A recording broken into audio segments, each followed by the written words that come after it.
sits there and taps his hands, and you're just sitting there, and he, sits there and rocks back and forth in the chair like a big old murderer or whatever he is, convicted. Up to this point of a case, not in handcuffs, not in shackles, one or the other, or both, and in orange.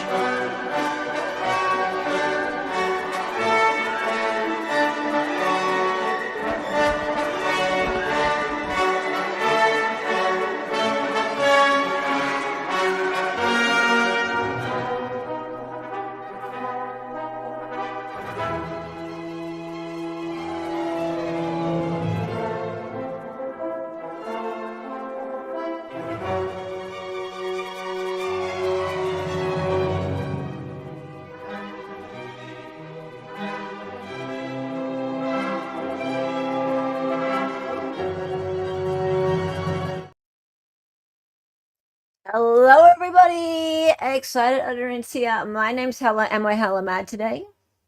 Am I hella mad today? Well, I don't know. Should I be hella mad? I wasn't. And then I saw a tweet by a certain author, if you can call him that. Yeah. He might even be a bit of a narcissist. Narcissist.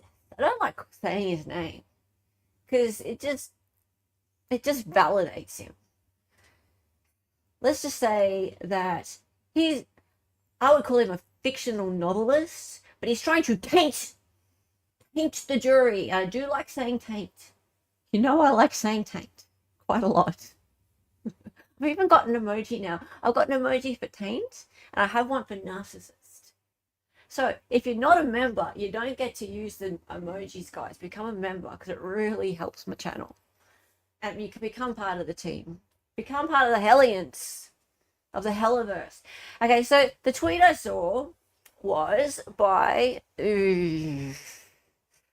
oh, dear. I did respond to it. I quoted it. The tweet I saw was by a certain Mr. Howard Blum. And DB rightly pointed out that it sounded like he got AI to write it, which is very ironic considering he's an author. It said, Howard Blum, in capitals, Idaho college murder suspect Bryan Kohberger may walk free over bombshell DNA evidence, but years of investigation have convinced me he did it. Years of investigation. Okay. Speculation, I would say, and hyperbole, perhaps.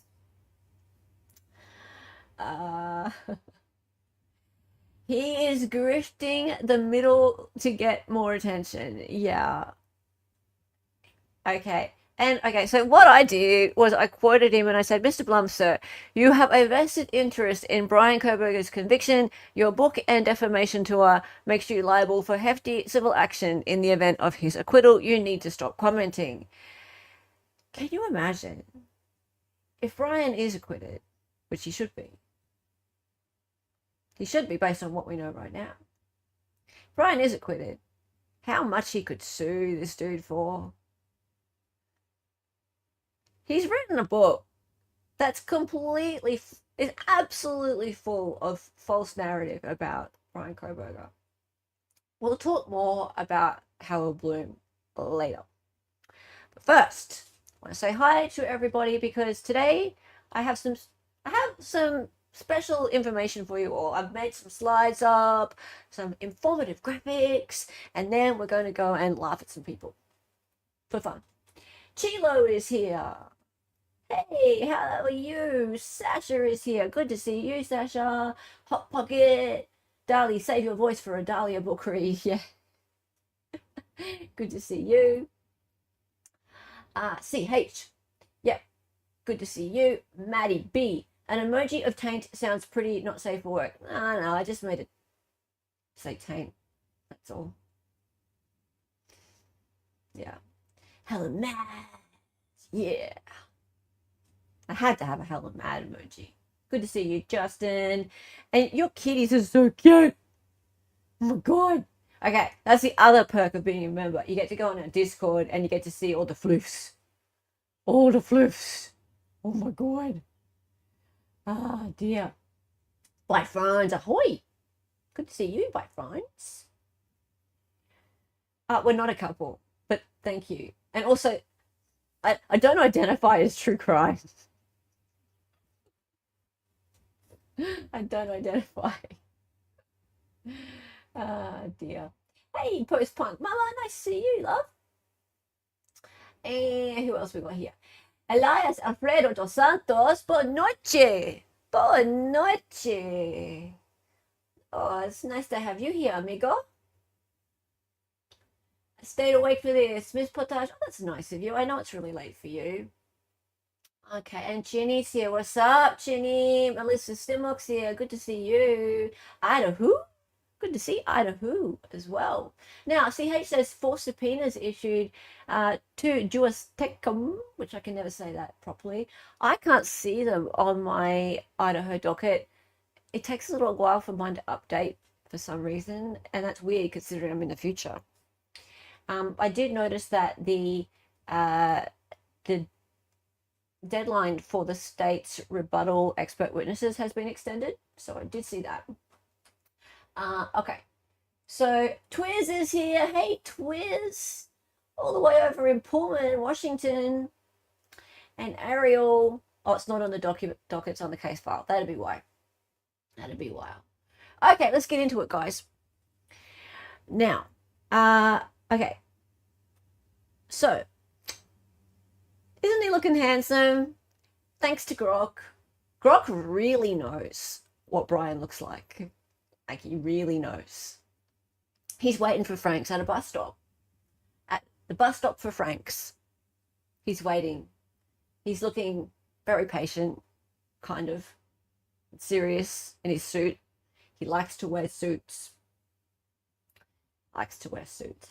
Rachel, thank you for your help preparing for this stream. Rachel is also in Idaho, and I've been speaking to Rachel about the media attention and what kind of information is in the media about this case at the moment. That interests me, and I'll talk a bit more about that later. When I say also in Idaho, Twiz, I know you're not in Idaho, I know you're in Pullman. But close. Juris Tecum is part of the TUI process and has been used for FBI so far. This has to be for incoming Franks. Oh, yes, yes, yes. Look, I know it seems like the signs are good. The signs are good. Signs are looking good. I'm not putting all my eggs in one basket yet. I'm not getting too excited yet, but it does look like it. He looks like a model, an eyebrow model. Okay, so yes, TUI is well, the TUI rule refers to the FBI. So yeah. Okay, let's get into it. So this whole thing with Franks, people keep throwing the word Franks around and what's a Franks hearing, Franks motion, and I'm going to just go back to the beginning and talk about what a Franks hearing is really, really briefly, and also I wanted a refresher on it as well. Look, by the way, I'm a fake lawyer. I make it really clear on my profile that I'm 100% unqualified. I've been learning as I go along, got lots of real lawyers who help educate me. And so what I am, though, is a graphic designer, and I'm pretty good at making graphics. So I do research, and then I make them into graphics for you all. So let's watch and learn together.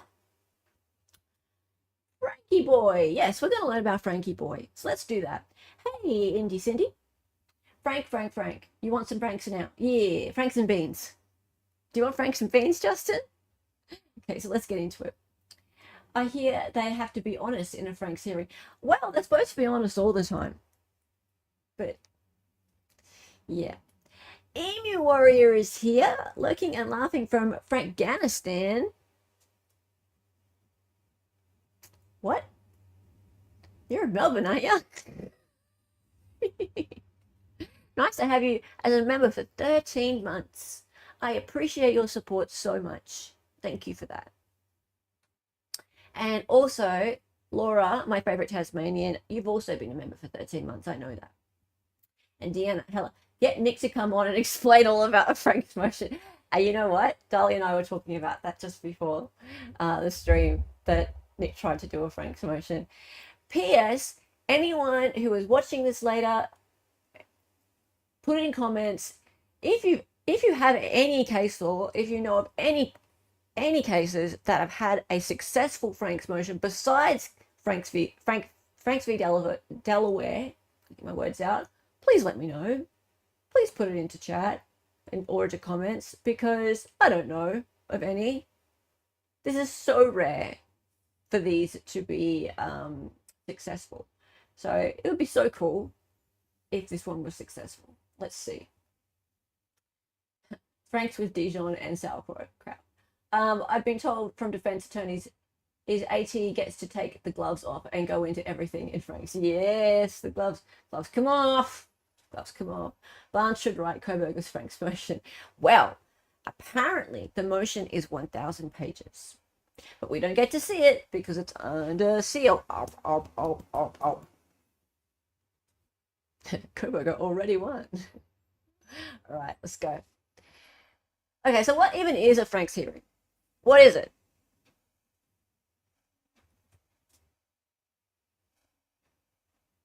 Now, Frank's hearing, as in Franks v. Delaware, 438 US 154, 1978. That's when it goes back to, guys, 1978. So there's been lots of time that's gone by since then. How many have been successful? If you can find out, there's your side quest. Okay, so a Frank's hearing is a legal proceeding in a criminal case where the defense attempts to challenge a search warrant in the hopes of suppressing its findings. Okay, so we had all those motions to suppress, and along with it, remember, we had the motion for Franks, and of course that was subject to the non-dissemination order, which meant it was under seal. So we didn't get to see the actual motion. But yeah, that's what it is. The defense is trying to get search warrants suppressed, and therefore the evidence that comes from those search warrants suppressed. So it could be one search warrant, it could be a bunch of search warrants, and you saw there was tons. There was about 10 of them. And Bronze, yes, has been a member for 13 months as well. You're an OG. I knew I should have paid more attention to Sean when he explained Frank's motions to chat. Well, that's why I've got graphics. That's why I've got graphics. People pay more attention when there's graphics. I don't think we really see successful ones because they aren't appealed. Maybe. Hey, Victorine. Good to see you. Okay, so next. So how the Frank's process works, and we're kind of halfway through it at the moment. Well, we're at the beginning of it. So let's start. Whoops. No, forward.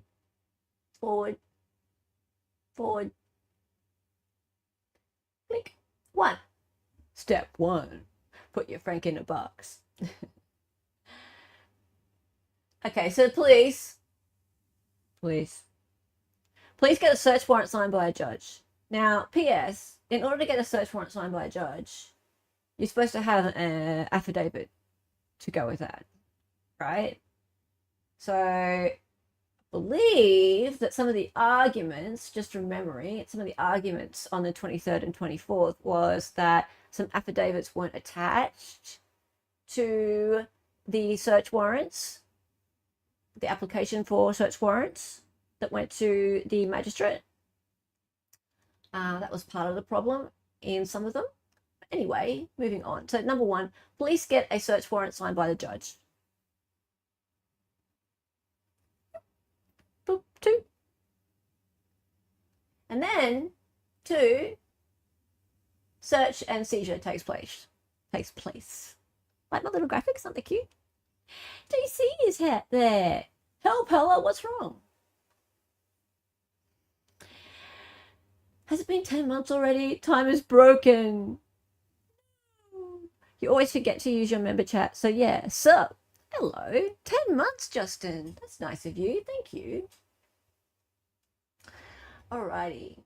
So yeah, so police can't just come in and search your place because you have a Fourth Amendment right. So they have to go to a judge with an affidavit, and then they do their search and seizure. Cool. All right. So that's 1 and 2. Then we get to 3, step 3, and 3.5. So we're kind of at the moment at 3 and 3.5. So at that point, the defense files a Frank's motion to request a hearing. All right, so let's talk about that, because at the moment, the defense has filed a Frank's motion to request a hearing, but they don't just get a hearing. They have to put forth a good showing to the judge that they are worthy of that hearing, because the hearing's a big deal. Like, they get to bring witnesses in, they get to ask questions of the police that wrote the search warrant, they get to use up the court's time, and it's a big deal, right? So let's just talk about that for a minute. And I've got this. All right. So I have a note on this one. All right. So this is kind of where we're at right now. So a Frank's hearing affords the defendant an opportunity to show by a preponderance of the evidence. And remember, preponderance of the evidence is like that. Okay, so it's not beyond a reasonable doubt, which is like that. Preponderance of the evidence is just like that. Okay, so 51 to 49. So kind of like in a civil trial, right? So Frank's hearing affords the defendant an opportunity to show by a preponderance of the evidence that the warrant application contains false statements or omissions made intentionally or with reckless disregard for the truth, and that a finding of probable cause would not have been made without those false statements or omissions. So on the 23rd and the 24th at that hearing, that the defense was speaking to Hippler and making their arguments, the state was rebutting. It was the defense's burden of proof to put forth these arguments and try and show the judge that these things, that the warrant application contained false statements or omissions and made intentional, that were made with intentionally or with reckless disregard for the truth, and that the finding of probable cause would not have been made without those false statements or omissions. Yeah, so Judge Hippler had to be convinced of that, 51 to 49. Does that make sense? Hello, Angel Ray. How are you? And hey, Sarita. Good to see you. I have no faith in Judge Hippler. I don't know yet. I'm wavering. I'm wavering a little bit. Not sure. Okay, so to be entitled to a Frank's hearing, the defendant must first make a substantial preliminary showing. So that was what they were trying to do on the 23rd and the 24th. Of the same 2 requirements that he must hear at the hearing, that a false statement or omission in the affidavit was made knowingly and intentionally or with reckless disregard for the truth, and the false statement or omission was necessary to the finding of probable cause, right? But remember, this is just in regard to the IGG, that the judge said, well, surely the magistrate would find that DNA at the crime scene is enough for probable cause every day and twice on Sunday. That's what he said about the DNA on the knife sheath, for example, right? So That's him going, nah, yeah, nah.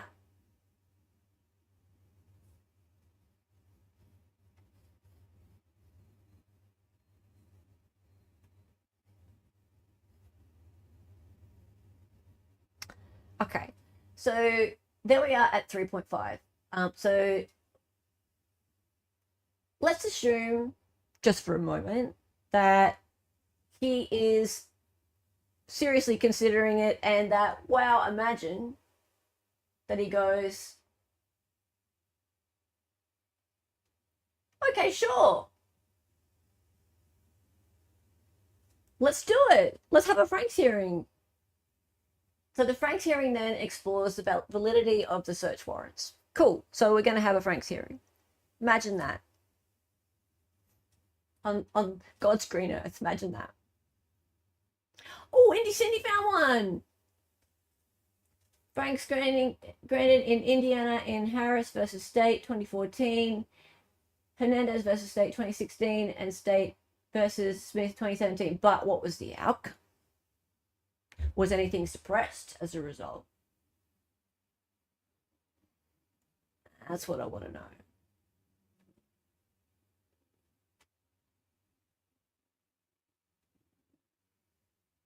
But good finding. All right, and then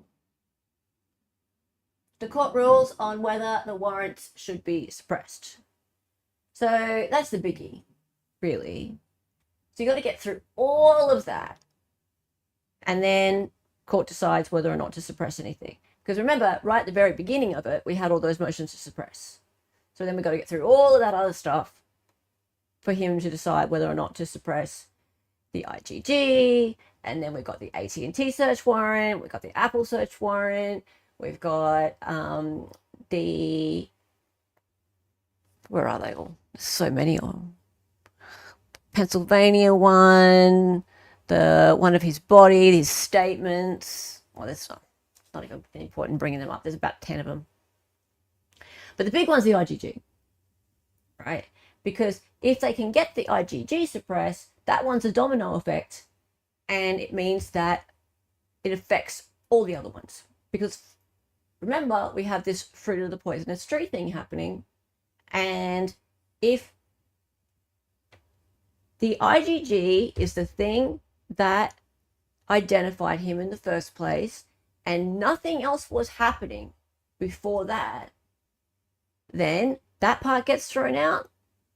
Everything else that happened afterwards is unlawful. All right, let's keep going. So, oops. So in Frank's proceedings, the burden of proof is on the defense to show that the affidavit for the search warrants, this one, contains a false statement or misstatement of facts, contained false information or material information that was false, 3, was made with a reckless disregard for the truth and or contained deliberately misleading information or omissions that the judge used to issue the warrant. Now remember, Ann Taylor was arguing that this information, as in the DNA on the knife sheath, was presented in a vacuum. So there's this other blood, like there's this blood at the crime scene, right? And the blood at the crime scene wasn't presented to the judge. And if she had known about that, then maybe she would have made a different finding. So was that deliberately omitted? Was it deliberately misleading the judge? We got a little bit of an insight into what Judge Hippler was thinking at that point, and he was like, yeah, but DNA at the crime scene, sorry. Don't know. Because there was no warrant for the IGG. And this is the thing though. Judge was questioning whether or not there needs to be a warrant for IGG. and he was asking for case law. But this is so new, right? This is so new. So the defense is floundering because what can they possibly provide? There has to be a first case, doesn't there?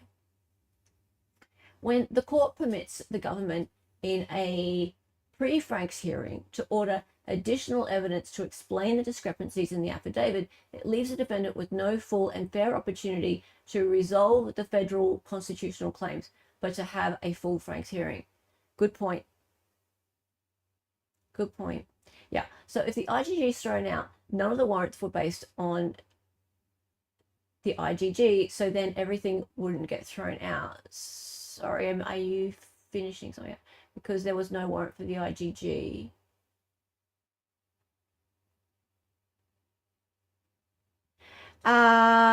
So the other warrants weren't based on the IGG. They just wouldn't have happened if he hadn't been identified via that, is what they're arguing in the other motions to suppress, right? So there are other arguments in the motions to suppress, in the other motions to suppress. So it's not that in the other motions to suppress, that's their only argument. They have sort of 3 or 4 other arguments per motion to suppress. But all of the other motions to suppress do cite the IGG as their base argument, I guess, that if it weren't for the IGG being the thing that identified him in the first place, that search warrant would never have existed, because they wouldn't have known who he was. So yeah, a domino effect. But they can't just claim IGG without anything to prove they actually used it. I think there's no argument that they used it. Yeah, it is fruit of the poisonous tree. Yeah. Okay. Okay, so that's the process. And meanwhile, we've all been waiting. And I think people kind of expected there to be a ruling by now, that judge would kind of come along and be like, yeah, nah, by now. But it's been, what, 2 weeks? 2 weeks? And what I've noticed is, as time goes on, there's been a real change in the feeling especially in the media. People started to get a bit nervous. Have you noticed? Especially people on more of the prosecution side. I think people are starting to think that it's going to happen, that the Franks is going to happen. And I find that really curious. And the way the reaction is playing out is interesting to me, because have you noticed now that the guilt side, all of the rumors and the misinformation that was out about 2 years ago is all starting to come back up again, right? So we're starting to see this documentary style video narrative come up, like Fox 13 Seattle has this 2-part thing out at the moment that's full of stuff that could be 2 years old. It's full of, oh, he was stalking them, and he's an incel, and all this stuff that's been completely debunked. That's all just dropped in the last week. Why? Why has that all come out now? Right? It just seems very odd timing for all of this stuff to happen. Yeah, the Seattle Fox, is it Fox 19? They are on a real rampage right now, and I don't know why. I don't know what's with them. Yeah, that's Morgan Freeman.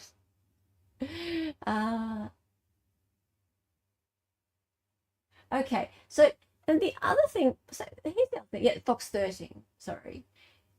I don't know, there's so many Foxes. Now, I thought that was interesting, but what is.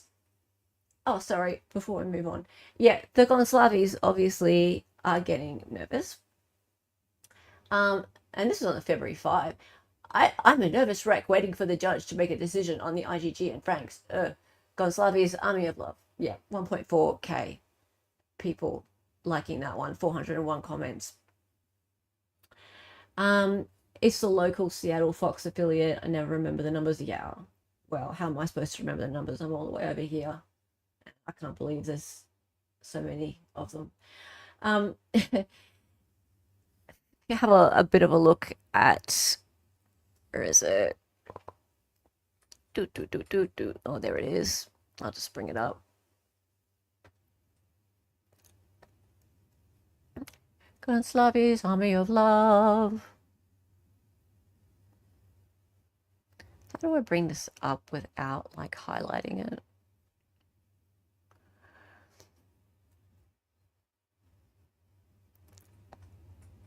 Just a minute. There we go. All right, so yeah.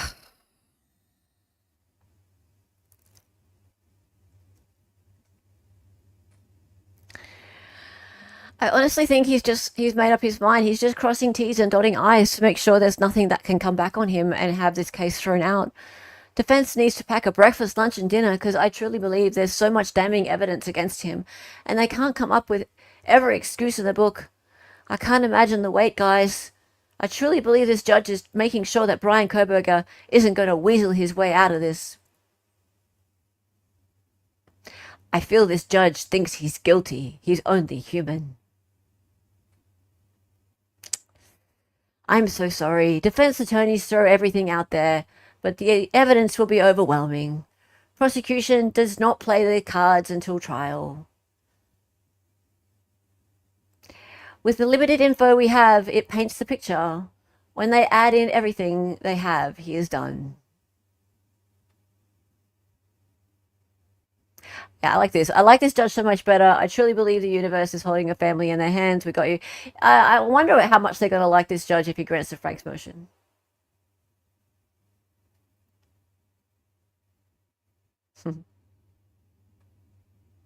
The system has to let the defense throw in everything and the kitchen sink so they can't call for mistrial later. Can't, yeah, okay. It's not a mistrial. I strongly believe it will pass muster with the judge. Hippler hanging in there with you guys. All right, so yeah. Let's go back to over here. It is upsetting.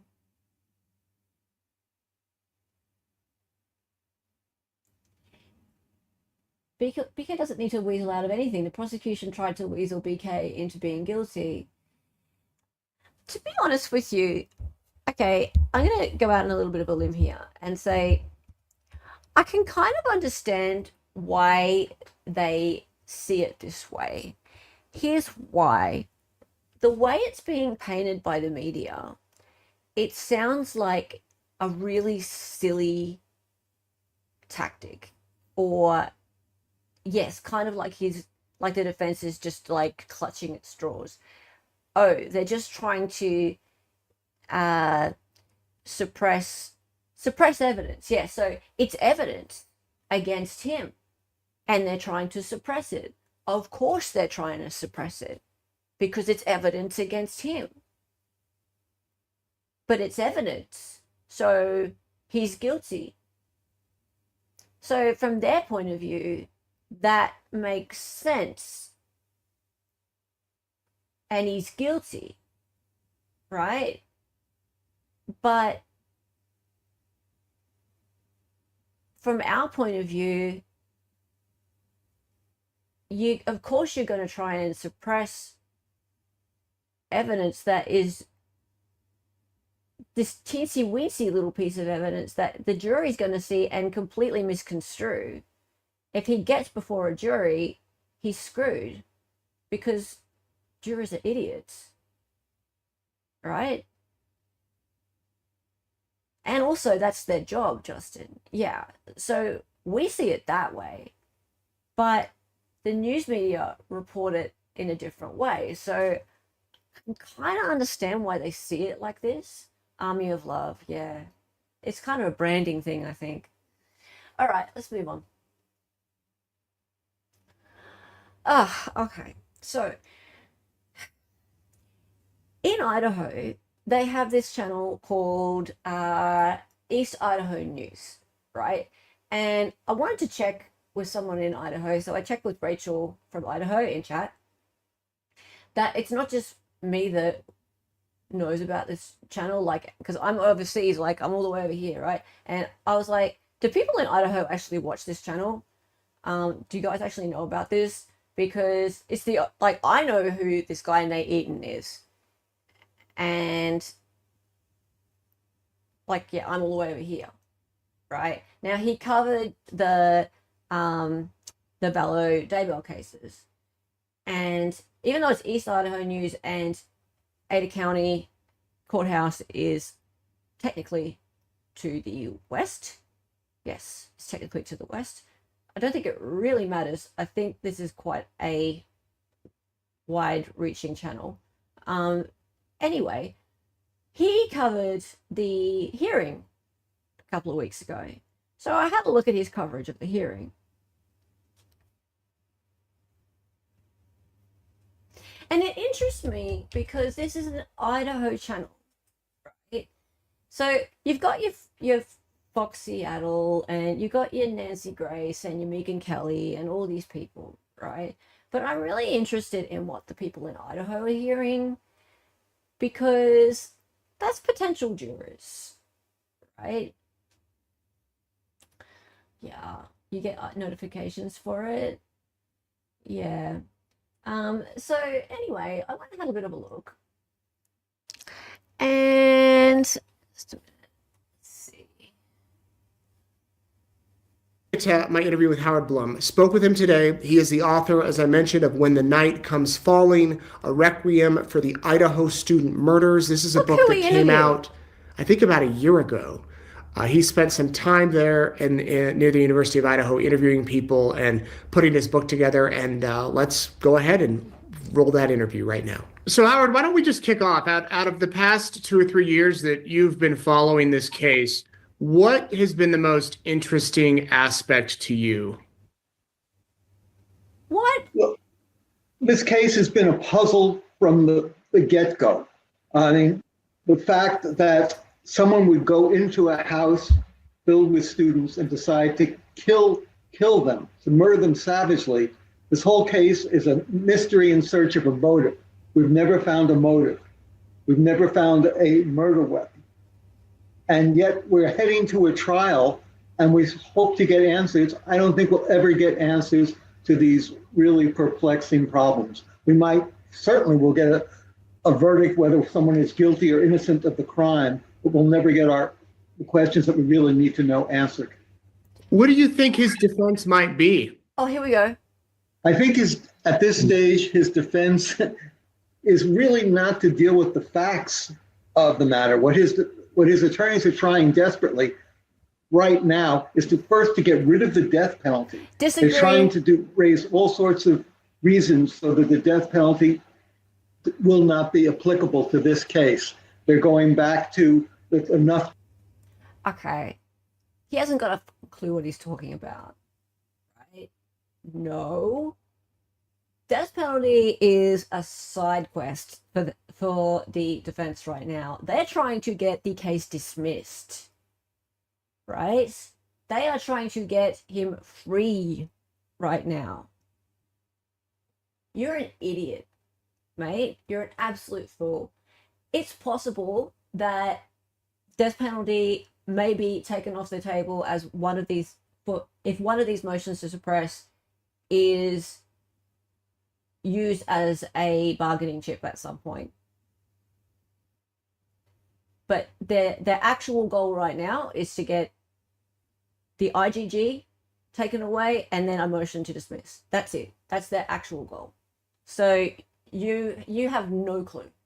You have no clue, dude. Discovery information has not been presented, as in the Lori Vallow case, and that therefore maybe that's a reason for not to have the death penalty. First they tried that it was cruel and unusual. Nothing is going to work. This is going to be a death penalty case. Then there. Do I think he will get the death penalty? If he's found guilty, maybe. Look, I don't know. They haven't put someone to death in Idaho for 10 years, I believe. It takes juries a lot to put someone to death. I don't know. What I do know is that the media is really hyped up about it because it's firing squad, and everyone's very excited about the idea of it being a firing squad, and now it's approved for the firing squad to happen. So that's another thing. Lately, in the last couple of weeks, around the time of the hearings, there's been media about firing squads and Bryan Kohberger's face and headline, how the firing squad works.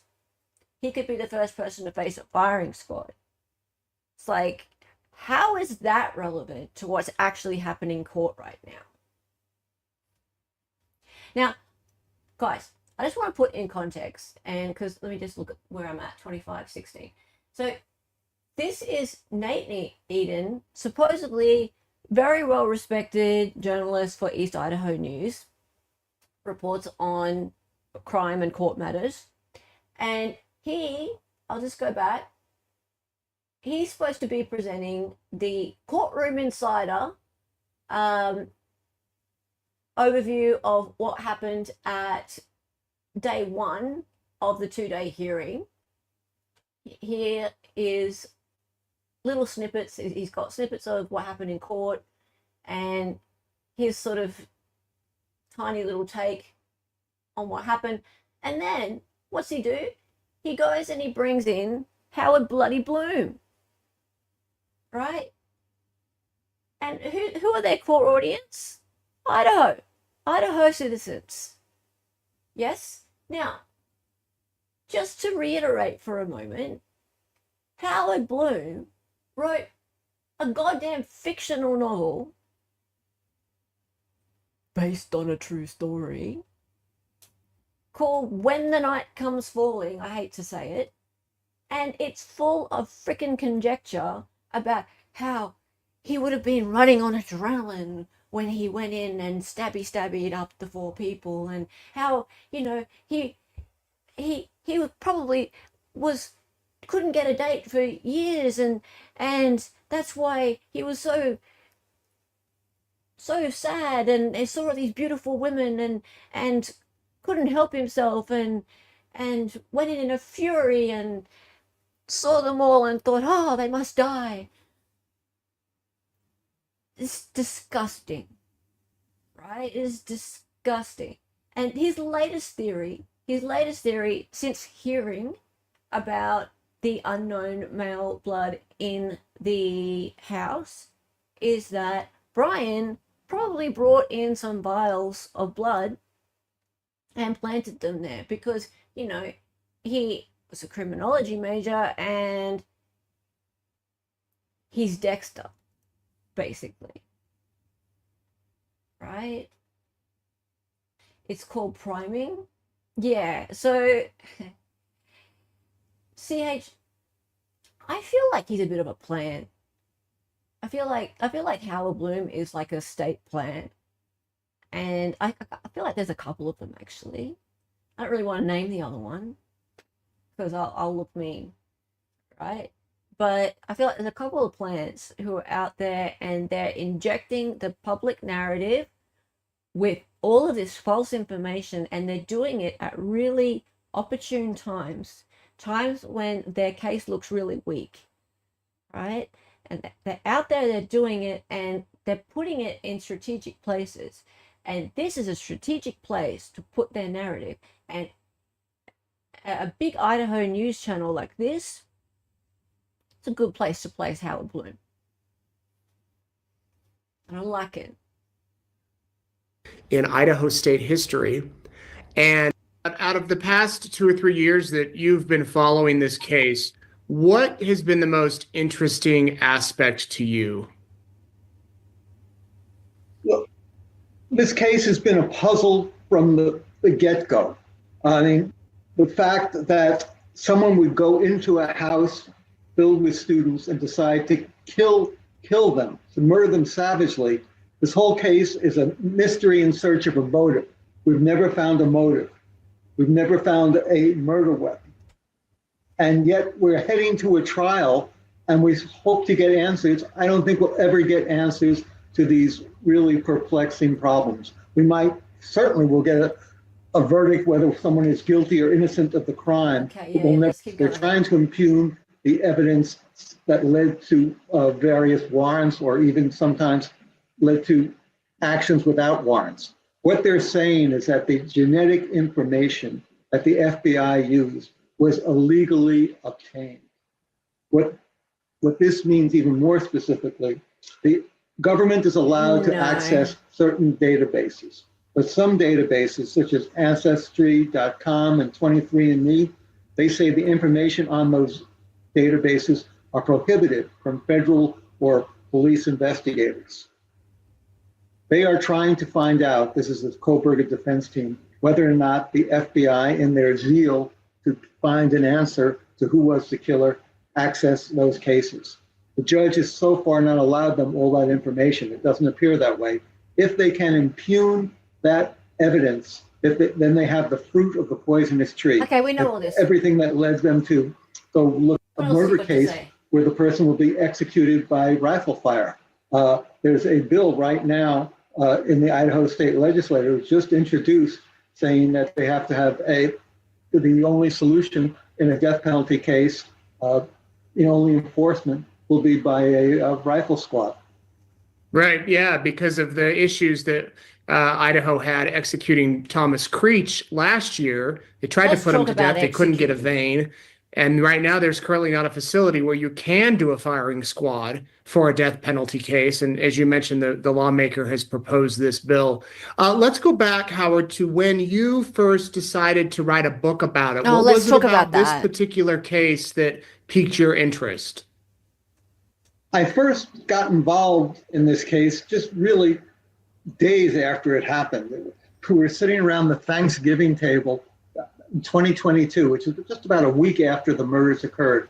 And I was in Connecticut, and people started talking about the case. And I was a father with 3 children gone off to school, and this was, very, very affecting. But also, as a reporter, the mystery: why would someone do this? How could this have happened? Was there a larger story?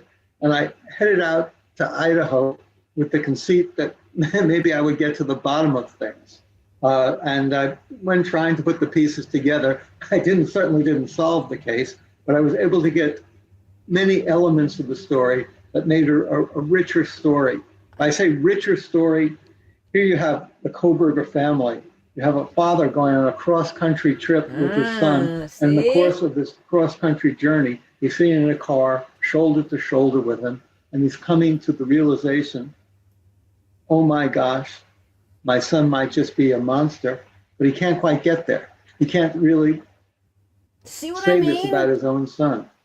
And then you have the victim's family, how they're trying to live in the aftermath of this horror, the compromises that they're trying to make in their own life as they move forward.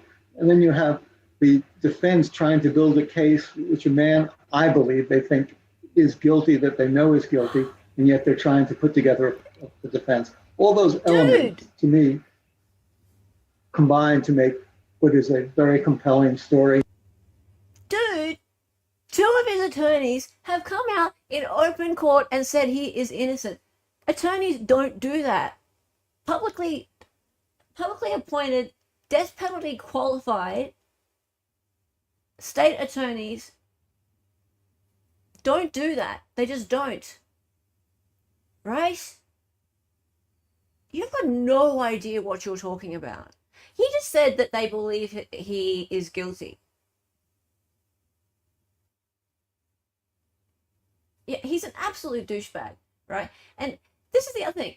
For him to be talking about the family of Bryan Kohberger like he knows them, which he doesn't, right? Like he knows them and he knows how his dad was feeling and why he went to go and pick Bryan up, and then like the feelings of them as they realize that he's most likely to be a monster and all this other stuff. It's so wrong. It's so wrong. And then for him to be profiting off that and then continuing on this, it's a defamation tour. What he's on right now, it's a defamation tour. And it's not the first one. He went on another one of these defamation tours about 4 months ago. It is bad fan fiction, right? And I believe it is no coincidence that he's out there doing this again right now. And in answer to your question, Sasha, you said, why is the world getting nervous? The world is getting nervous because Bryan Kohberger could be about to walk, right? And that means that the state and the FBI have done a really, really, really bad job. So everything that they have done, either unlawfully or incorrectly, is about to be exposed. And Bryan Kohberger is about to walk out of those jail doors and tell his story and possibly sue a lot of people, including people like Mr. Bloom here. And the state of Idaho is about to look very, very bad. Very bad. Yeah. So that's what I mean about the world getting nervous. Yeah. In fact, I'll show you something else. I'll show you something else. It is this.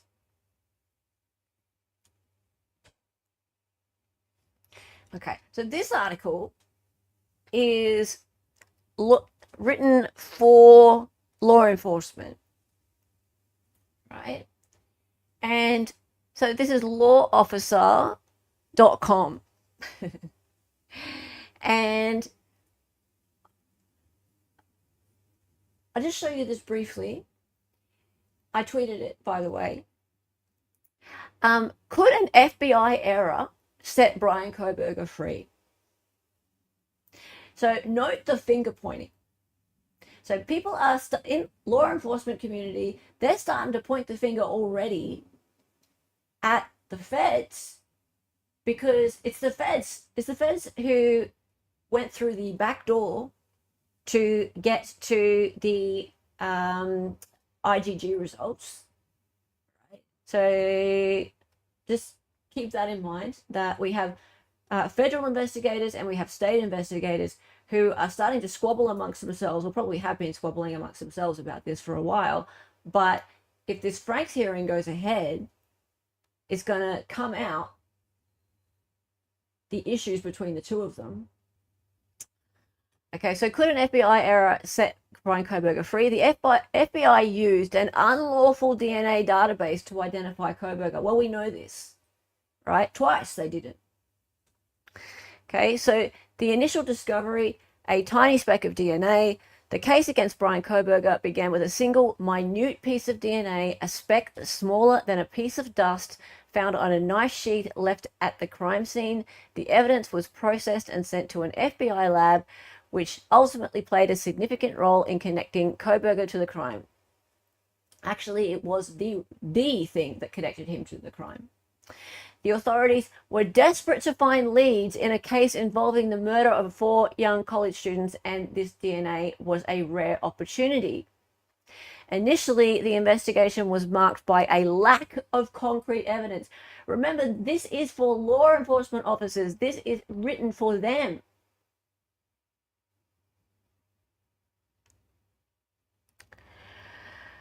There was no blood traces or indications of someone stalking the victims.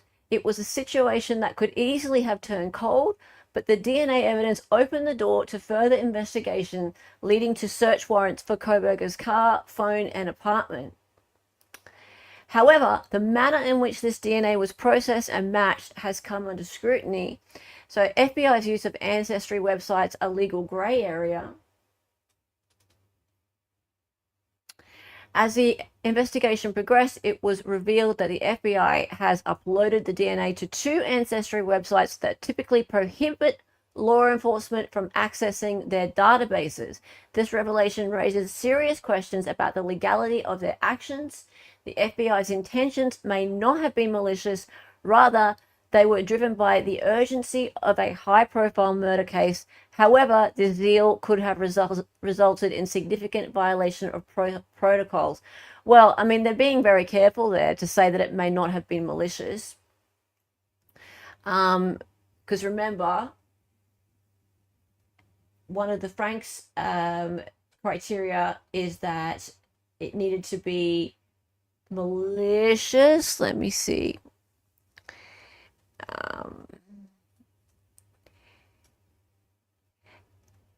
Reckless disregard for the truth, misleading information, just reckless disregard for the truth, false statements.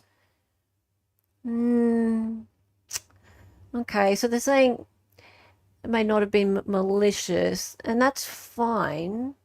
However, I just wonder, it still could be considered reckless, I think. Still could be considered reckless. And I've lost my tab. Oh no, hang on. Have I? Did I just close it? Oh no. Oh no, I haven't. Okay, yeah. So however, yeah, so may not have been malicious, rather they were driven by a sense of urgency. Yeah, being driven by a sense of urgency can still be reckless, right?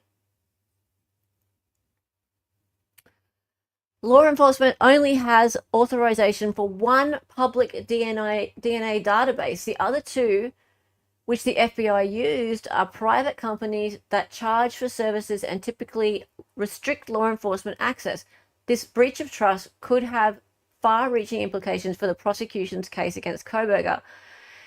Okay, so this is what I mean, right? So even law enforcement, and this is an article that's written for law enforcement, they are getting worried that this is going to lead to him walking. And they're covering their butts and talking about how it wasn't them, it was the FBI. Right? Who might be a good person, Sasha? Kohberger, he's innocent till proven guilty, and he's not been proven guilty at all. Right? There's very, very little evidence against him. Very little. I will put the link to this article in chat. It's extremely interesting. So, I'm sick of hearing from Mr. Bloom. Next thing I want to show you is this. If you go to ktvb.com, which is another Idaho news outlet, and thank you again to Rachel for pointing me in the direction of the Idaho major news outlets. They have a whole section on their website for the Moscow murders. Guess who you see when you get to that page? Steve Gonsalves. Now, I guess fair enough. He is the only person from the victim side who speaks. Okay? Cool. You shouldn't run from the truth. Father of Idaho murders victims speaks out ahead of trial. So there's a problem though, isn't there? Right? We hear from this guy, and this guy's absolutely 100% convinced that Bryan Kohberger is guilty. Why he's convinced of that, I got no goddamn clue. Because it seems every week a bit of the evidence that he's been told about at the beginning disappears. More and more and more. Something that he was told about in the PCA from the beginning is gone, debunked. And all that's left is a minuscule speck of skin cell on a piece of leather in the house somewhere. Right? And yet, is this man not worried about 2 vials worth of blood that was left on a handrail inside the house of an unidentified male? Is he not worried about that? I'd be worried. I'd be very, very worried about that. So, just going to, take you to this website. Hello, KTBB. There we go. All right. So, yes, if you go to this website, you find Moscow murders. You shouldn't run from the truth. Father of Idaho murders victim speaks out. But if you actually go and look for something to do with the most recent hearing, let's see. Continuing coverage now after 3 days of arguments. The judge in the Bryan Kohberger case must now decide whether or not to allow key DNA evidence to be presented at his murder trial, expected to be later this year. Yeah, Aspen Chumper is live at the Ada County Courthouse and joins us from there. Aspen, what was covered today? Brenda and Joe, this trial started back on Monday. We continued to hear arguments in this trial yesterday, and then it was wrapped up today. Bryan Kohberger's attorneys are arguing that specific DNA evidence should not be used against him in court. Now, the last 2 days of the hearing were focused on the investigative genetic genealogy and other DNA collected during the investigation into the killing of 4 University of Idaho students back in 2022. The defense argued police should have secured a search warrant before detectives analyzed DNA collected from the crime scene and before they gathered and tested items out of Kohberger's trash at his Pennsylvania home. Today, the defense called 2 Moscow police officers into that investigation to testify, and they were asked to explain when and how warrants were obtained and served, and whether or not certain items like Kohberger's cell phone and his car had a warrant. The Fourth Amendment requires particularity sufficient to prevent the exercise of discretion by an executing officer. The particularity requirement's objective is that necessary searches should be as limited as possible. A search warrant must be particular enough so that, as to what is taken, nothing is left to the discretion of the officer executing the warrant.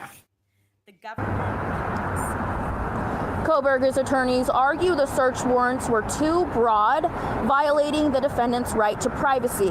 The state does not believe the collection of evidence at the crime scene or in the weeks that followed violated any of Kohberger's rights. Now, all of these warrants were not general warrants. They were all sufficiently particular. They were specific to the type, each one of them listed that they were specific to the type of crime, the location, and all but one of them had temporal limitations. Now, the judge says he will be taking arguments from this week into consideration to make his decision. Coming up on the news at 6, we're going to hear from one of the murdered victims' families, Kaylee Gonzalez. Her family was here in town. We're going to get their take on what was said in trial this week. I know they are hopeful, and we'll hear a little bit more from them tonight.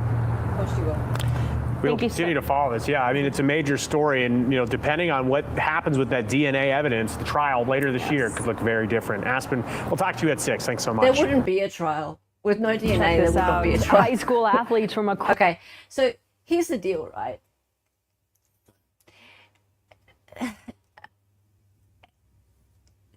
try just for a moment to think about this as if you're just a regular person who hasn't been following it like every day, and you're living in the area. Like, when I say in the area, it's in your state,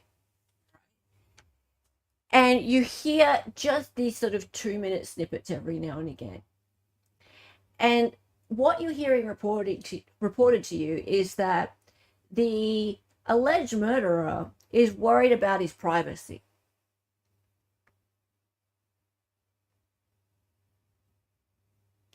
And when it comes to his privacy in regard to his DNA on, they kind of allude to it being the murder weapon.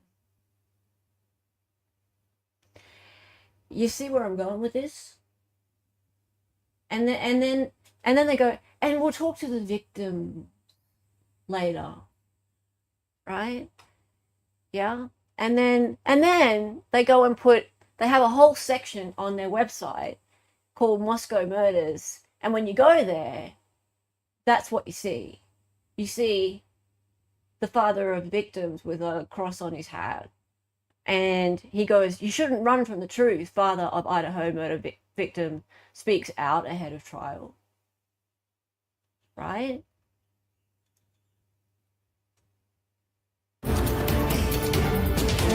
I feel like anything the jury's going to see in that courtroom, we should all see. You shouldn't run from the truth. You shouldn't hide the truth, even if it makes somebody look guilty. So that part of the still work to be done. The father of one of the University of Idaho murder victims is speaking out ahead of the trial, sharing his thoughts on the legal proceedings and finding justice for his daughter. Steve Gonsalves is the father of Kaylee Gonsalves, who was killed in 2022, along with Madison Mogan, Ethan Chapin, and Xander Kernodle. The Gonsalves family was in Boise to listen to this week's hearings ahead of the upcoming trial of Bryan Kohberger, who's charged in the quadruple murder. Jury selection is scheduled to begin July 30th, with the trial starting in August. The Gonsalves family remains hopeful about seeing justice served. Do they Not just really? my daughter, all these victims, they matter. I want to remind Idaho, remain strong. I love Idaho. There's a part where I was bitter and I was mad, but when you look at it over the thing, you look at all the facts, Idaho's as much as a victim as our kids. As the trial proceeds, Gonsalves is hopeful he will be allowed to attend in person and witness the proceedings firsthand. Check this out. Okay. So Angel Ray, here's the thing, right? I know it's not about privacy, it's about demonstrating a pattern of early corruption. But what I'm trying to get you guys to all do is to sit aside from what you know and try and put yourself in the shoes of the people who live in the area and don't follow this every single day. And take in this information as if you're brand new to it. You're just hearing these small pieces of information, right? And the court system is not something that you're that familiar with, right? Do you see how it sounds a bit odd that a privacy concern from the defendant in regard to the knife sheath or murder weapon or whatever you want to call it, because I know it's not the murder weapon, but a privacy concern is going to potentially lead to evidence being suppressed, which would maybe have him walk out before there's even a trial, right? So I know, obviously, and you guys in chat know that that's legal and it's right. But it's being sold to the public, and especially the Idaho public, as being really outrageous. And they don't even have to play it up to be outrageous. People will take it as being outrageous.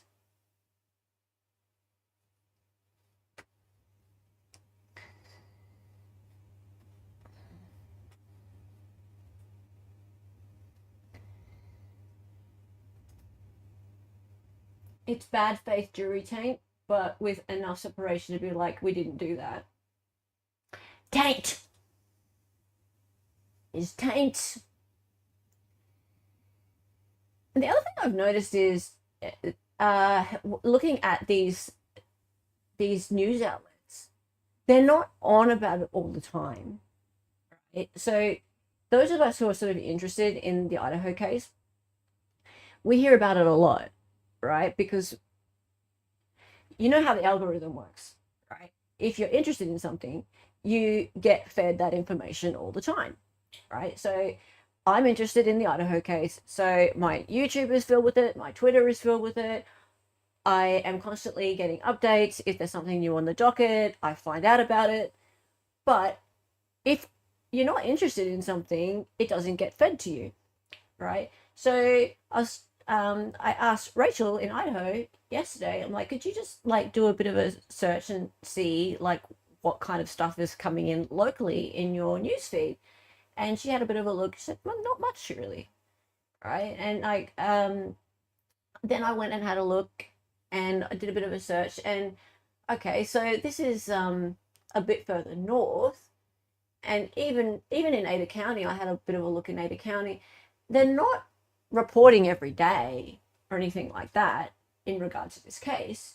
They're reporting only when like something actually really happens, and then when they do, they're doing sort of 2 or 3 minute pieces. So yeah, there's a hearing in the case of Bryan Kohberger, father of victim speaks out. Kohberger evidence hearing set stage for upcoming trial. And it's this stuff, you have to search for it. It's all hidden amongst all the other news pieces. So that said, I feel like they definitely did need to get a new venue. I think in Moscow, they would have been flooded with this information, not just from the news, just from general connections. But the information that they do get, assuming that they're not like true crime junkies, will be this kind of stuff. So it will be very much about the narrative that you get of, okay, the defendant's trying to get evidence thrown out, and here's the victim. Right? And then a juror could very easily say, oh yeah, I've heard about it, I've seen a bit about it on the news, but I could be completely impartial. So let's look at this. Oops, sorry, let's go forward. Oops. No.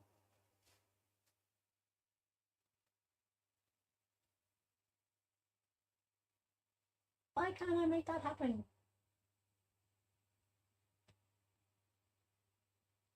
Okay. So here is the case of Bryan Kohberger. Let's see. What's this all about?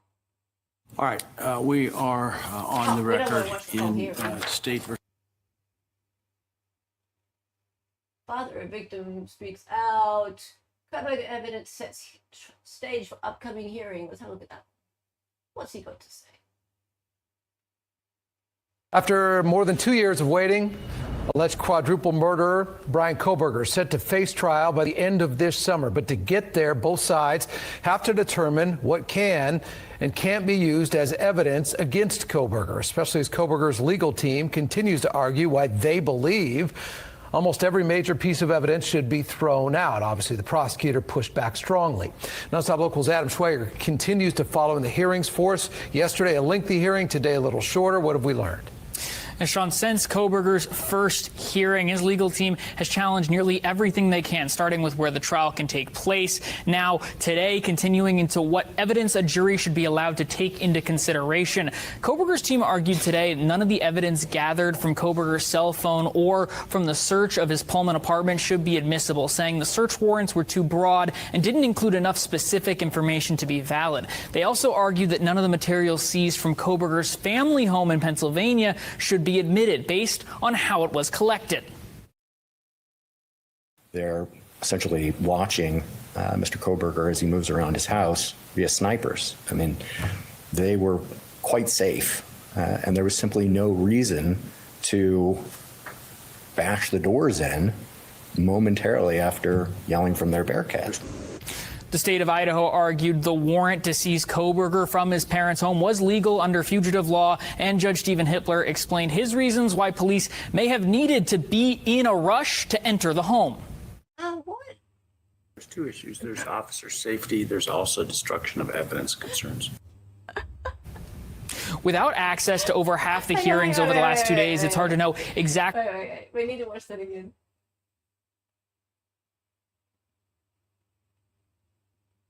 Where is he? I need to do a Judge Hippler impression.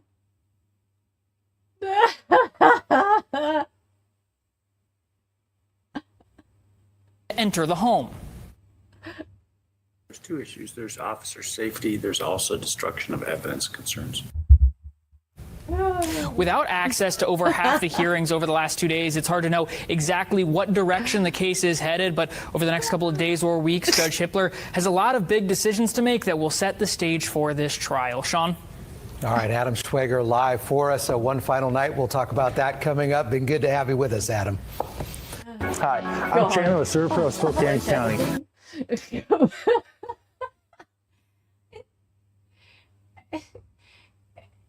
We're not here to hear Hippler's opinion on why it was justified, though. It's not his opinion. Oh, God. Let's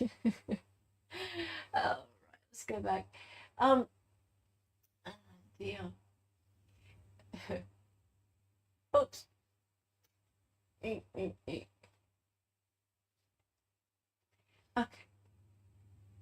All right. Now, let's now look at what is considered to be a fairly esteemed publication, the Idaho Statesman. The state is going to take Hippler's argument with the something, was that TO trial? We have no evidence because Bryan Kohberger destroyed it. Oh dear.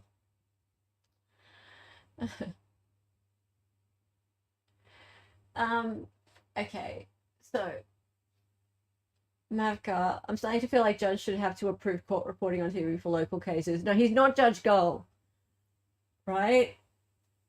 Judge Gull has just decided that you have to put a motion in to have a mobile phone in her courtroom.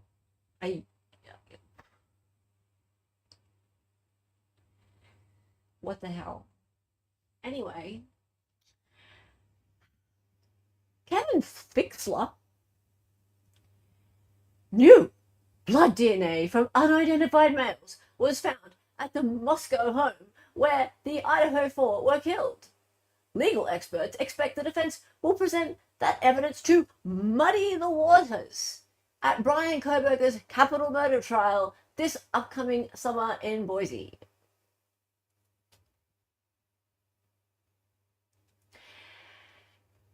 How blood DNA from unidentified males is muddying the waters. Can someone explain, please, how that works? Like, how is that muddying the waters? That's called exculpatory evidence. Please. Okay, so this bothers me a lot because this is the Idaho Statesman. Oh, go away.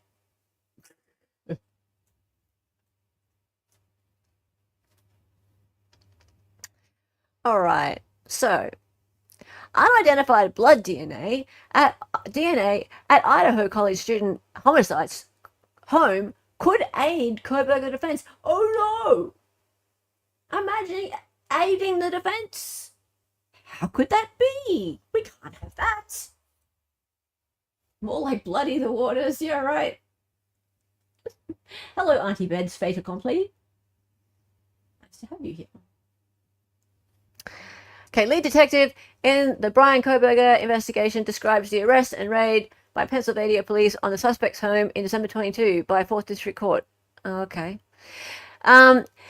Detectives who investigated the Moscow college student homicide found blood at the crime scene with two still unidentified males. attorneys for the man charged with murder revealed at a recent hearing. Note that they revealed it. Note that the defense is the ones who revealed that. We only just found that out, guys. It's 2 years later. Right? It's 2 years later, and we just found that out. Hinting to a possible legal defense strategy at trial. Well, imagine that. An unknown individual's blood DNA was discovered on a handrail in an off-campus home. On a handrail. Well, wouldn't you need to probably touch a handrail at some point if you're running up and down in a 3-story house, stabbing people? And you'd probably get hurt if you're in some sort of stabbing frenzy. Another unknown blood sample, another one. Another unknown blood sample was found on a glove. Not the glove. The police located just outside the home. Bryan Kohberger's lead defense attorney told the court late last month. Again, we only just found this out, and from the defense. State didn't want to tell us about this. No. Yeah, well, we don't want to confuse the jury, do we? No, we want to keep it really simple for them. No glove, no love.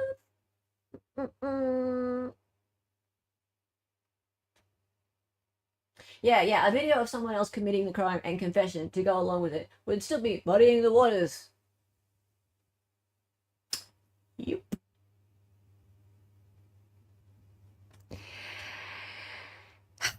In the bed of one of the stabbing victims, police said they also found what many regarded as the case's key piece of evidence: a leather sheath for a fixed blade knife. During processing, DNA was discovered on the sheath and later matched directly to Kohberger. Yeah, later. Police and prosecutors said in legal filings from June 2023, his defense said the state's claim is not from blood, but rather touch DNA. Hello, touch DNA. Pink. On the sheath, located at the violent scene. Isn't that weird? It's a violent scene, yet all you got of him is touch DNA. Weird. In those same filings, the defense said DNA from 2 additional males, 2, count them, was found inside the home, as well as the male DNA found on the glove outside. Okay, so that makes 3.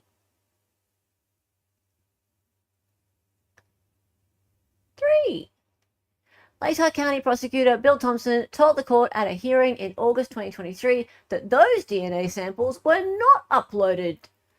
Wait, were not uploaded. Really? Really? To try to identify them through the FBI's National DNA Database known as CODIS, because they were not eligible based on criteria.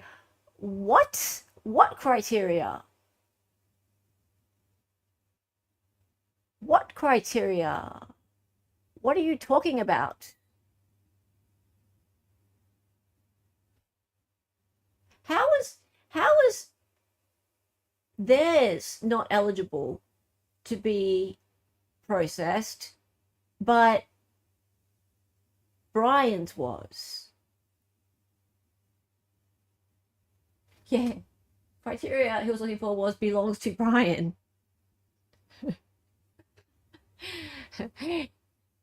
Doesn't belong to Bryan? Does belong to Bryan.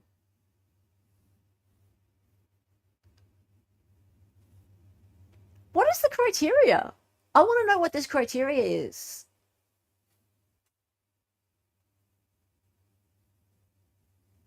Yeah, I thought there was 4 too. I think there's another one on the sheath. Actually, I thought there was 2 on the 2 unknown ones on the sheath. Maybe there's 5. How do you decide what DNA samples to test in such a bloody crime scene? That's what I want to know. Yeah. I want to know what this criteria is. What are they talking about? It was not publicly known until last month's court hearing that at least 2 of the unknown male DNA samples came from blood. No, it wasn't. And the type of the 3rd male DNA sample remains unclear as does if its source has since been identified. Yeah, Tennille. Will it help our investigation? Yes, no. Will it help make Bryan guilty? Yes, no. Guilty? Not guilty. Guilty? Yes. We'll take that one. Where did the other DNA samples come from? We don't know. Yeah, Justin. Yes. It's just... Probably. It's over. No, it's not over because this is not going to make any difference, right? Juries will sleep through this shit. You know that. I mean, I hope they don't sleep through it, but they probably will.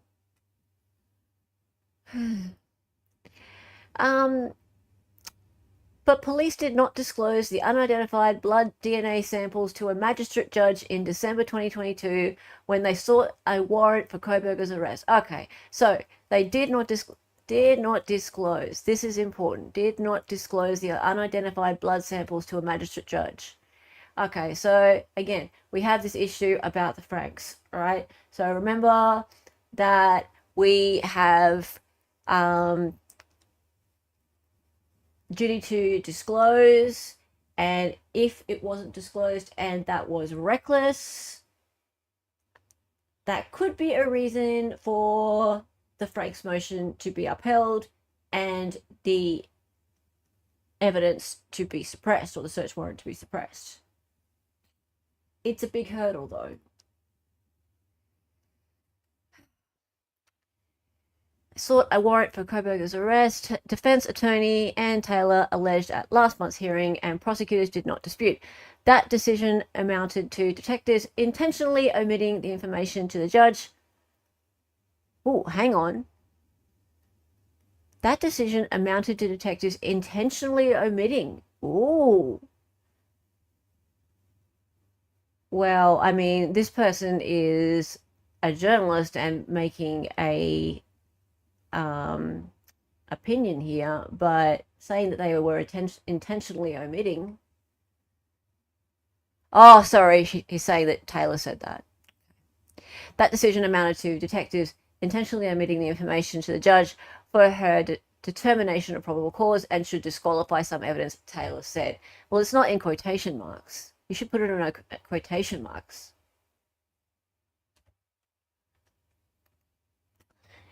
Ada County District Judge Stephen Hippler pushed back on the defense at the January hearing. Yes. How does that, even if disclosed, preclude a finding of probable cause when there's a DNA match between the DNA on the sheath and Mr. Kohberger? He asked Taylor. Isn't that probable cause every day and twice on Sunday? Again, I think he practiced that in the mirror the night before. Even just like how Nick was like, pay no attention to the semen found on A&L's cervixes. They don't have sperm. Yeah. Just don't look at that. Don't look at that. Look over here. Look over here. Look at the Yeti. There's a Yeti over there. Yeti. I have a video of a Yeti. Probable cause shouldn't be considered in a vacuum, Taylor responded. She indicated that the decision before Hippler had greater implications for the overarching criminal justice system. See, I don't think he cares about the overarching criminal justice system. I think that he thinks that's a job for his bosses. And he ain't making any decisions that are going to affect anything other than his trial court right there. He ain't going out on a limb. No. If that's the only thing she's told, I can see why she'd find probable cause, Taylor said of the magistrate judge. if these other things are withheld that create a context around it, do we really want to have one thing with no context around it when there's this other context that really matters? And she didn't argue that very well, but I see her point. Kohberger's defense seeks to challenge several search warrants and evidence obtained with them at what's known as the Franks hearing. We learned about that before, didn't we, chat? I think most of you already knew. But if you found out something new today on replay, please put it in the comments. The request is akin to appealing the magistrate judge's probable cause finding and rarely succeeds. Legal experts, rarely succeeds. Again, if you find one that succeeded, please put it in the comments. I really want to know. Rarely succeeds. I'm going to highlight that. I'll put it in green. Legal experts told the Idaho Statesman the prosecution objected to the granting of that hearing, and Hippler has yet to issue his ruling. Yes. Has that been edited to make his eyes look bigger?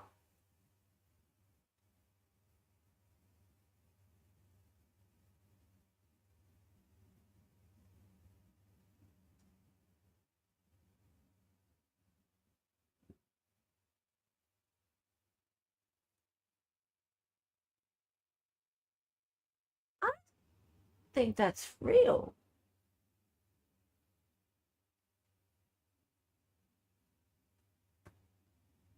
I don't know about his nose being bigger, but the eyes look edited to me.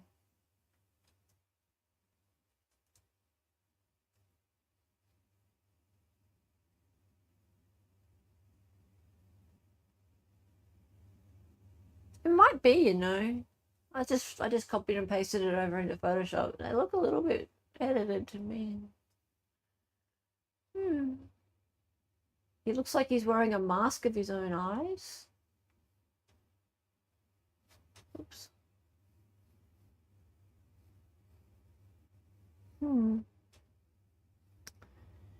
Anyway. Kohberger, 30, a former graduate student at Washington State University in Pullman, is accused of that. Okay, yeah, we know all this stuff. Muddy the waters! Muddy the waters.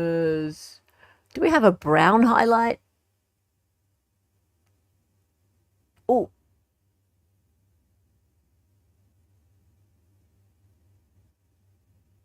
Ha. Ha ha ha ha ha.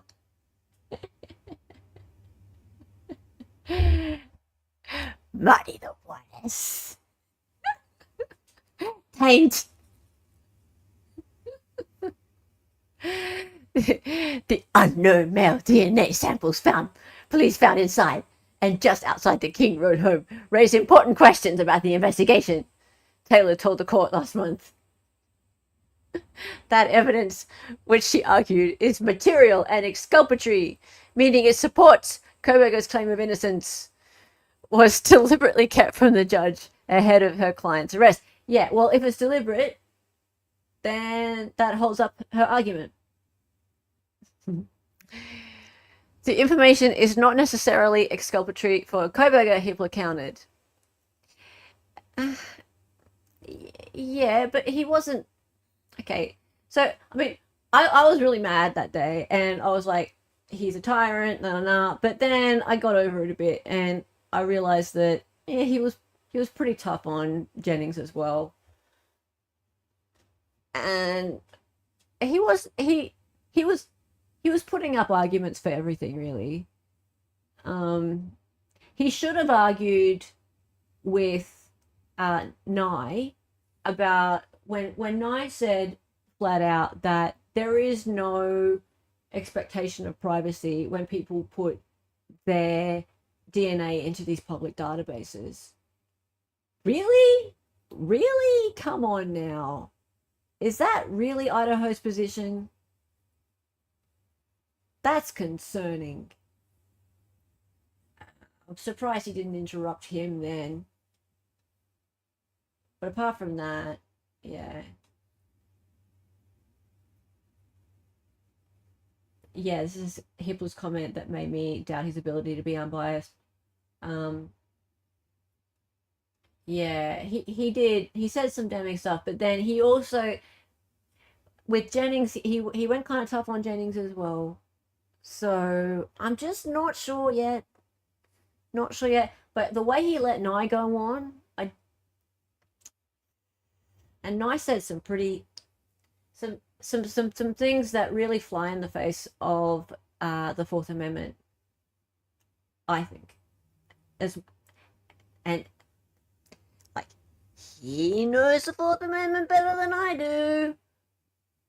But I mean, Andrea said it. She was like, come on now. Is that really how much privacy we have? That's what Idaho says, that you've got no privacy whatsoever. You put your DNA into these databases and they can do whatever they want with it. Anything at all. That's what he just said.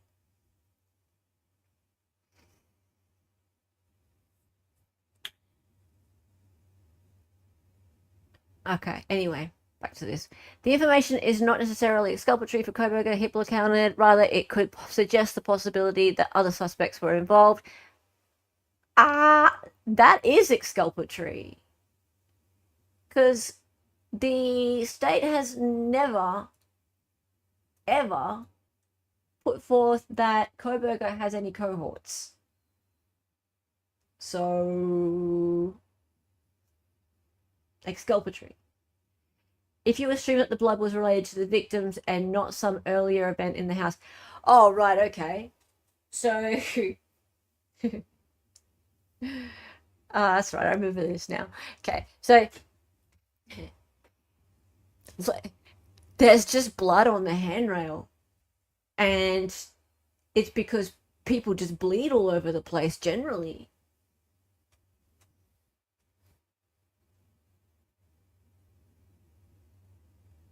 Or maybe Bryan brought in 2 vials of blood of an unknown male and just poured them out. Like Howard Bloom said.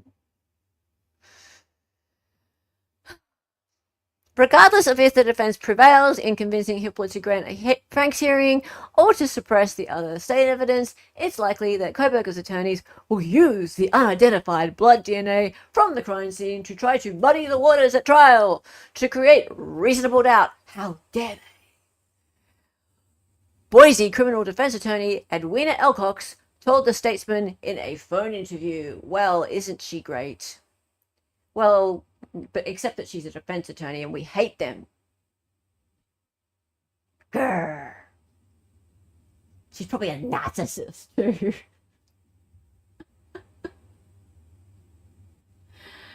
No, Kathleen, apparently, it didn't fit the criteria. Where's the criteria? Because they were not eligible based on the criteria. We put it in purple because we don't know what the criteria is. I think the criteria is not Bryan's. This makes no sense.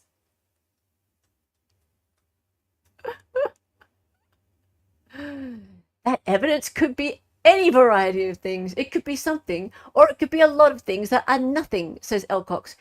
Oh my God. Who briefly represented Lori Vallow Daybell in her Idaho murder case. There's at least something to be made of it, and it's better than having nothing at defense. Okay, I have a really big problem with everybody in Idaho who is commenting on this case always bringing up Lori Vallow Daybell or Chad Daybell. Here's why. The amount of evidence against those people was huge. Huge, right? And they really were monsters. Okay?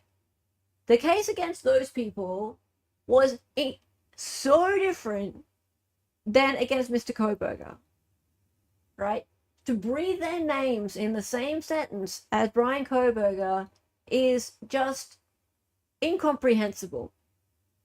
Okay, so the only thing that you can put them in the same category with is that the state pursued the death penalty for both.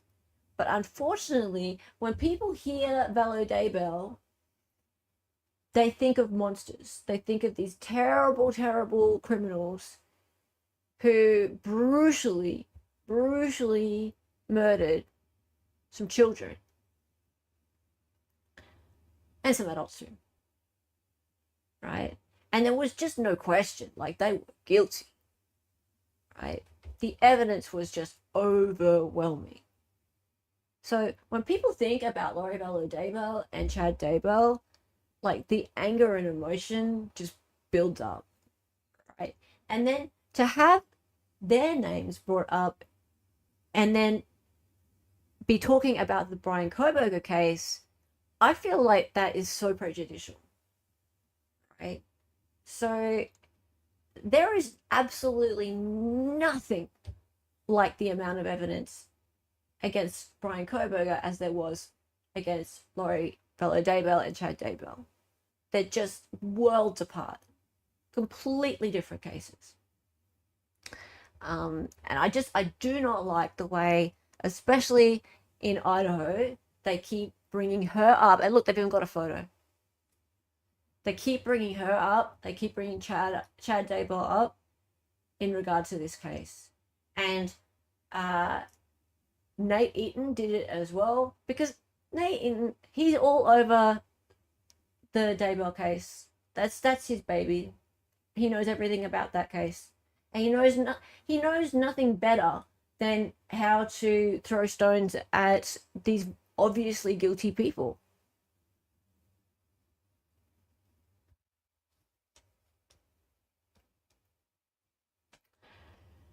The primary challenge for defense in Kohberger's capital murder case will be explaining to jurors why a knife sheath, which the state alleges has the defendant's DNA on it, was found inside the home where the victims were fatally stabbed, Elcock said.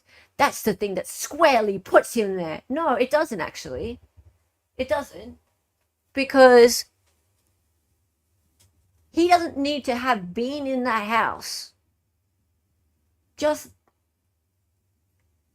his DNA is on an object that was in the house. That's it. So I could have touched an envelope and put it in my neighbor's letterbox, and then they brought the letter into their house, but I've never been into their house. My DNA's on the letter. It does not put him in there at all.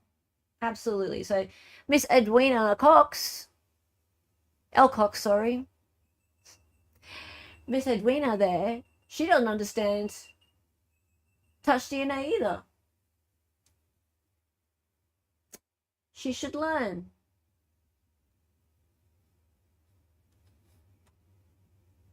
Mailboxes, mailboxes, mailboxes.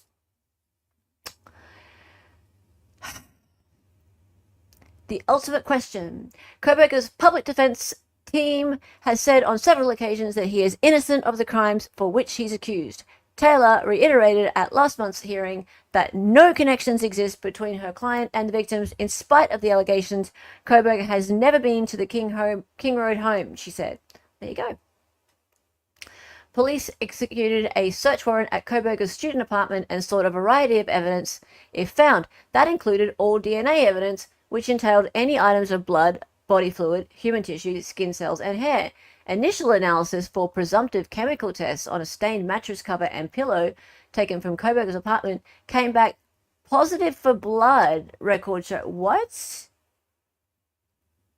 What's that link? Blood found on items seized at Moscow homicide suspect Pullman's apartment. Oops, go away. Pullman apartment records show. Initial analysis showed blood on two items that police seized during their search of Moscow homicide suspect Bryan Kohberger's Washington State documents. University released Thursday. Hang on, when was this? That was in 2023.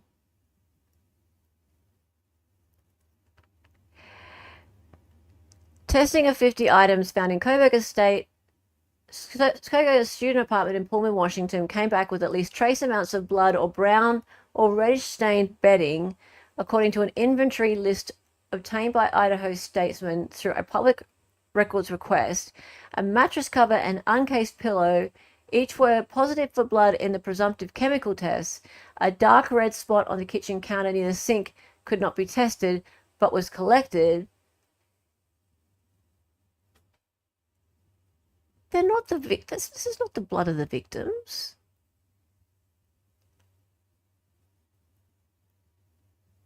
What is this? Why are they talking about this?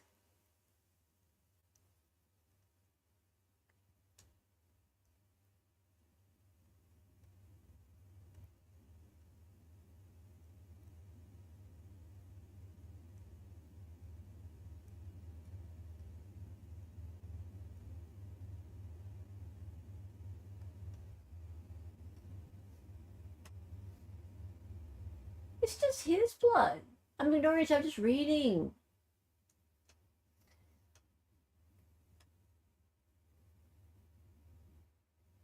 Presumptive positive on things.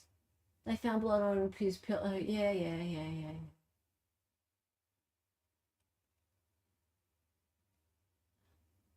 Yeah, it's just his blood. This, if it were blood of the victims, it would be all over the news. This is such fucking bad reporting. Oh my God.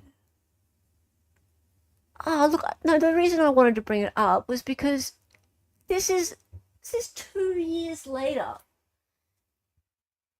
And here they are writing this in a news report now. Right? And they go and they put a link to an article back from 2023, and the article doesn't even clearly state that it's not the victim's blood. Right?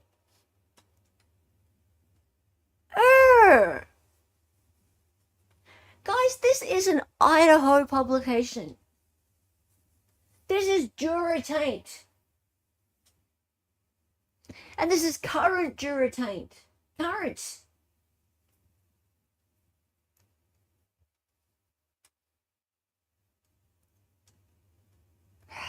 Man. The King Road residence contained a significant amount of blood from the victims, including spatter,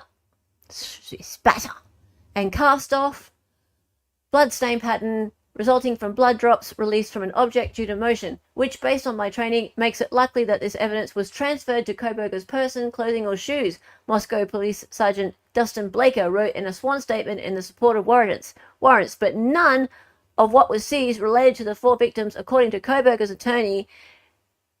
Yeah. During the search of their client's apartment, in addition to 3 searches of his white Hyundai Elantra, police found absolutely no connection between him and anything from 112 King Road. There is no blood in his car, she added. He wasn't connected to the house, to the people in the house. How far into the report are we now? Do we got to that?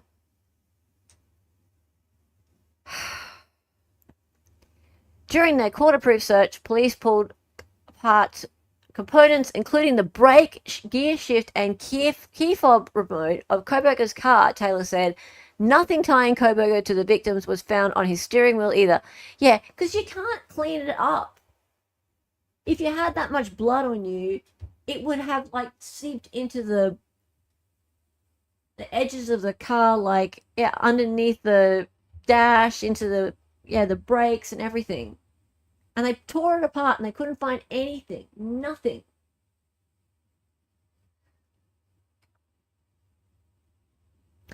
This.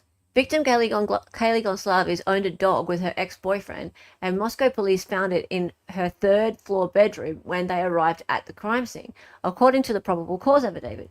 The door to her bedroom was open, as was Mogan's 3rd floor bedroom, where Gonsalves and Mogan were found dead. Taylor told the court at the hearing, this dog had not tracked any blood around.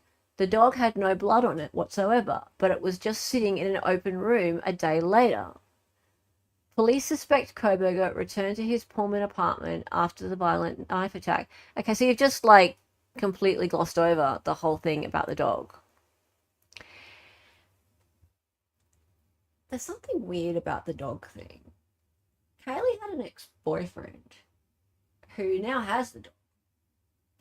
They owned the dog together prior. They broke up 3 weeks earlier.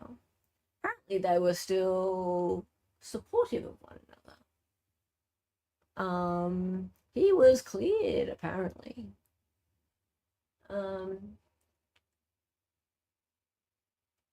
But yeah, his family had a white Elantra.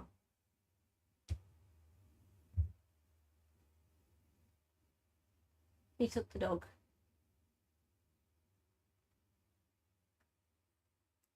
Anyway, I don't follow much of that stuff. But yeah, it's curious.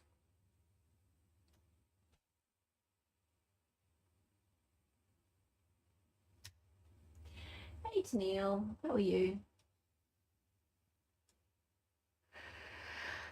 At that time, it's likely that he still had blood or other trace evidence on his person, clothes, shoes, including skin cells or hair from the victims or from Gonslavi's dog. Blaker wrote, it is likely that some trace evidence was transferred to areas in his apartment through contact with items worn during the attack. Well, you'd think so. But did they find any? No. A search warrant returned with 24 items, including 10 possible hair strands, one that was possibly from an animal, and 3 more possible hairs among all that police seized from Kohberger's apartment on a list of more than 50 exhibits. The defense team submitted to the court in support of a Franks hearing. They included 2 FBI lab reports for hair fibers, each noting no connection. See what I'm saying? Like, there's getting to be even more inculpatory evidence. So less and less stuff from the prosecution that's holding up. List of more than 50 exhibits. Here we have the list of more than 50 exhibits. There it is. And we'll go through that on another stream. In fact, I can put that in chat.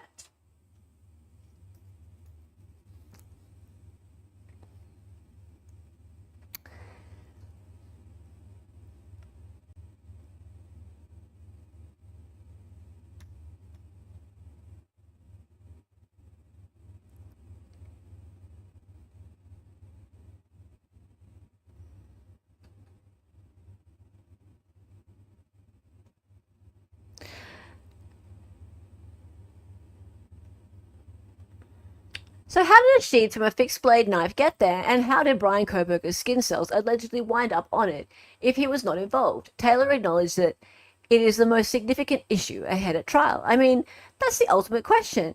That will be for a jury, Taylor said. What does a knife sheath at a scene mean? Hippler shot back. If you're killed with a knife, that probably means a lot. It might, she said.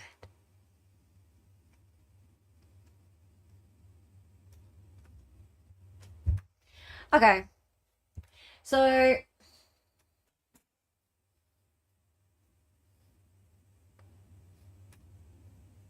that is some sort of esteemed publication written for Idahoans. Is that what you call people in Idaho? Idaho's? Idahoans. No offense to people living in Idaho. I don't know what you call people in Idaho.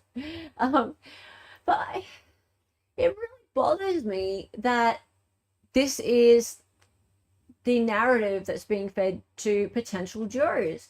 I know that there's sensationalism that is being fed to, like, true crime enthusiasts. I get that, right?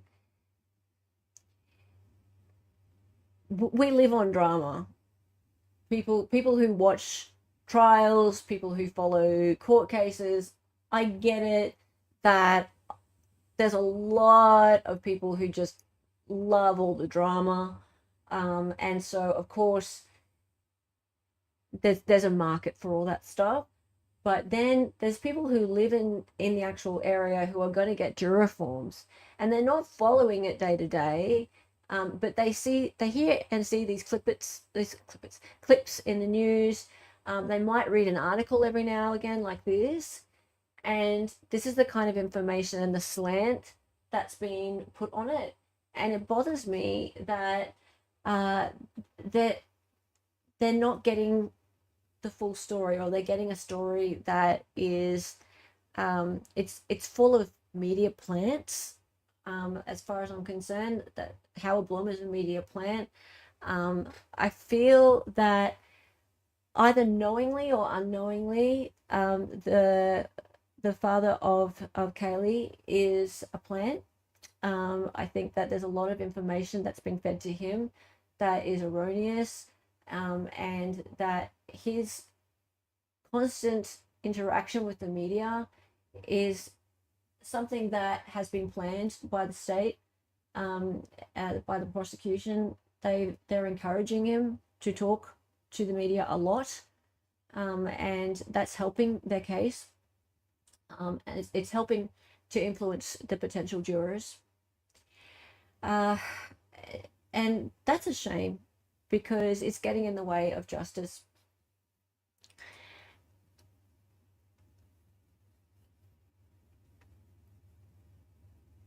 What do you think about that? Exactly. I'm not interested in the drama either. But we're exposed to it though, Laura. We see a lot of it play out more than most people do, because we're interested in the process, we therefore see it. What I'm getting at is that people who aren't so interested in the process, they're not exposed to as much of it. So therefore, they're more likely to just hear little bits of it in the news, right? So the fact that you live in Ada County and you may get a juror form, that also means that you'll every now and again hear a story about the Idaho 4 case and Bryan Kohberger. Now, the slant that you hear that story in, the fact that you're not just going to hear that there was a suppression hearing and this is what that's about, you're going to hear that the father of one of the victims says you shouldn't just run from the truth. The truth is the evidence is going to show that you're guilty, la la la. And then here's Howard Bloom, and this is why I think he's guilty. That's concerning to me, right? So, and there's not much you can do about it, really. But I just wanted to point it out. I just wanted to point it out. We're all gossips. You are, Mavka. You are. Hang on a moment.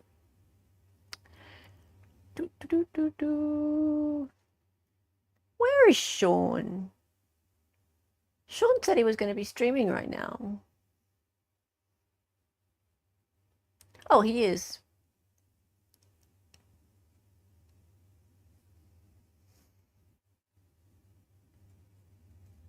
I was looking for his Rocky coverage, but of course there's no Rocky coverage today. Okay, that's fixed. Okay, not picking any fights, darling. All right, sweet. Okay, we're going to go raid Sean.